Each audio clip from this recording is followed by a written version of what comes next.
ഇന്ന് രണ്ട് വാർത്തകൾ കാണാനിടയായി.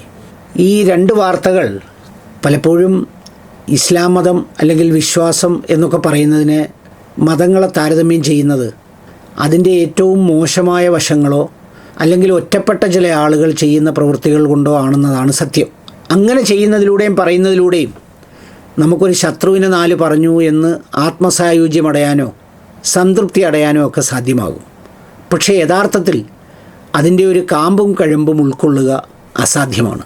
ആ രണ്ട് വാർത്തകളിലൊന്ന്, ഈ സംസ്ഥാനത്തെ മന്ത്രിയായി സത്യപ്രതിജ്ഞ ചെയ്ത് അധികാരമേറ്റെടുത്ത KM ഷാജി അദ്ദേഹം 13-ാം നമ്പർ കാറ് ചൂസ് ചെയ്തു എന്ന് പറയുന്നൊരു സംഗതിയാണ്. ഈ 13-ാം നമ്പർ കാറ് ആരും ചൂസ് ചെയ്യാറില്ലായിരുന്നത്രേ. 1+3 എന്ന് പറയുമ്പോൾ 4 വരും. അപ്പം 4 വരുന്നത് വലിയ അശുഭകരമാണെന്നും അതിൽ ചില സംഗതികളുണ്ട് എന്നൊക്കെ പറഞ്ഞാണ് ആരും എടുക്കാൻ തയ്യാറാകാതിരുന്നത് എന്നാണ് വാർത്തയിൽ നിന്ന് ഞാൻ മനസ്സിലാക്കുന്നത്. എന്നാൽ അങ്ങനെ അല്ലാത്ത ഒരുപാട് ആളുകൾ ഉണ്ടാകും എന്നാണ് എനിക്ക് തോന്നുന്നത്. പക്ഷേ ഏതായാലും അങ്ങനെ ഒരു വാർത്ത കണ്ടു. അത് പറഞ്ഞപ്പോൾ ഞാൻ ഓർത്തൊരു കാര്യം, ഈ ഇസ്ലാം മതത്തിനുള്ളിലെ ആളുകളിൽ ഫണ്ടമെൻ്റലായ ചില വിശ്വാസങ്ങളുണ്ട്. ആ വിശ്വാസമുള്ള ആളുകൾ ധൈര്യപൂർവ്വം മുന്നോട്ട് വന്ന് ചില കാര്യങ്ങൾ ചെയ്യും എന്ന് വിചാരിച്ച് അതുകൊണ്ട് അന്ധവിശ്വാസം ഇല്ലാതാകുമെന്നോ അല്ലെങ്കിൽ നമ്മൾ അന്ധവിശ്വാസമെന്ന് വിളിക്കുന്നത് മറ്റൊരാളിൻ്റെ ശരിയായ വിശ്വാസമായതുകൊണ്ട് അതിനെ അന്ധമാണെന്ന് പറയുന്നതിൽ അർത്ഥമില്ലെന്നോ ഒക്കെ ഉൾക്കൊള്ളാൻ ഞാൻ തയ്യാറാണ്.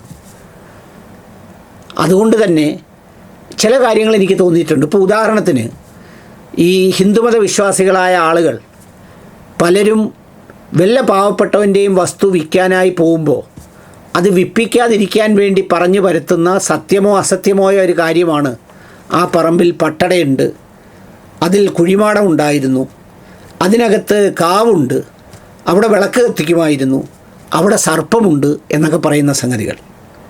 പക്ഷേ ഇസ്ലാം മത വിശ്വാസികളായ ബഹുഭൂരിപക്ഷം ആളുകളും ഈ കാവിലോ സർപ്പത്തിലോ തുടങ്ങിയ കാര്യങ്ങളിലൊന്നും അത് അവരെ ബാധിക്കുമെന്ന് വിശ്വസിക്കുന്നതേയില്ല.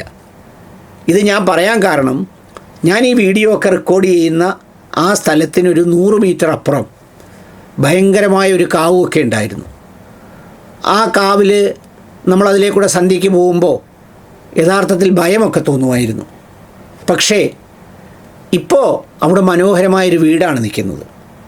ഡോക്ടർ നസീർ ഹുസൈൻ എന്ന് പറയുന്ന ഒരാൾ, അദ്ദേഹം വാങ്ങുന്നതിന് മുമ്പോ ആ സമയത്തോ മറ്റോ അത് മുഴുവൻ വെട്ടി അവിടെ വീട് വെച്ച് സന്തോഷമായി അദ്ദേഹം ഒരുപാട് കാലമായി ജീവിച്ചു. പിന്നെ ഈ പറഞ്ഞതുപോലെ അവിടെ ഇപ്പോഴും ആ വീട് അതുപോലെ നിലനിൽക്കുന്നുണ്ട്. ഇതുപോലെ പല സ്ഥലങ്ങളിലും ഇപ്പോൾ നമ്പർ 13 കാറെടുത്തു. ഇനി ആ കാറിൽ നാളെ എന്തെങ്കിലും സംഭവിച്ചു പോയാൽ അങ്ങനെ വിശ്വസിക്കുന്നവരൊക്കെ കൈയടിക്കും. ഓ, അത് ഗംഭീരമായിരുന്നു, അതായിരുന്നു, ഇതായിരുന്നു എന്ന് പറഞ്ഞു. അതിലൊന്നും വലിയ കാര്യമില്ല. ഏത് നമ്പറിലെ കാറും ഇടിക്കും, ഏത് വീട്ടിൽ താമസിച്ചാലും മരിക്കും, ഏത് വീട്ടിൽ താമസിച്ചാലും നമ്മുടെ പ്രവൃത്തിയുണ്ടോ അല്ലാതെയോ ഒക്കെ കടം വരും, ബാധ്യത വരും, വിൽക്കേണ്ടി വരും. മക്കളെ ചിലപ്പോൾ കെട്ടിച്ചു വിടുമ്പോൾ നല്ല ജീവിതം കിട്ടിയില്ലെന്ന് വരും, ചിലർക്ക് നല്ല ജീവിതം കിട്ടിയെന്ന് വരും. ഇതൊക്കെ മനുഷ്യ ജീവിതത്തിൽ എല്ലാവർക്കും ഉണ്ടാകുന്നതാണ്. ഏത് വീട്ടിൽ താമസിക്കുന്നവനും ഷുഗറും പ്രഷറും കൊളസ്ട്രോളും ഒക്കെ വരും, ഹൃദ്രോഗം വരും, ക്യാൻസർ വരും. ഇതൊന്നും പ്രത്യേകിച്ച് ഒരു കാര്യവുമില്ല. നമ്മളെവിടെയെങ്കിലും പോയി കണ്ട് അതിന് പരിഹാരം തേടാൻ പോകുന്ന ആളിനെ കൊണ്ടുപോയി ബ്ലഡ് പരിശോധിച്ചാൽ അയാൾക്കും കാണും ഒരുപാട് രോഗം. അപ്പോൾ അവിടെ ഈ ഇസ്ലാം മതത്തിൽ വിശ്വസിക്കുന്നവർ കുറച്ച് ബോൾഡായി, കുറച്ച് കരുത്തോടെ ചില തീരുമാനങ്ങൾ എടുക്കാറുണ്ട്. അതാണ് ഒന്നാമത്തെ വാർത്ത. രണ്ടാമത്തെ വാർത്ത ഞാനിന്ന് കണ്ടത്, കൊല്ലം കോർപ്പറേഷനിൽ 600 ഡിവിഷനിൽ ശാന്തഭവനത്തിൽ രവീന്ദ്രനാഥ് എന്ന് പറയുന്ന ഒരാളിനെ ഗാന്ധി ഭവൻ സ്നേഹാലയം ഏറ്റെടുത്തു എന്ന് പറയുന്ന വാർത്തയാണ്. അദ്ദേഹം കരുനാപ്പള്ളിക്കാരനാണ്. നേരത്തെ ഇന്ത്യൻ ഓയിൽ കോർപ്പറേഷനിൽ നിന്ന് ജോലി രാജിവെച്ച് വിദേശത്ത് പോയി 2 ആൺമക്കളായ അജിത്ത്, അനിൽകുമാർ എന്നിവരെ പഠിപ്പിച്ചു.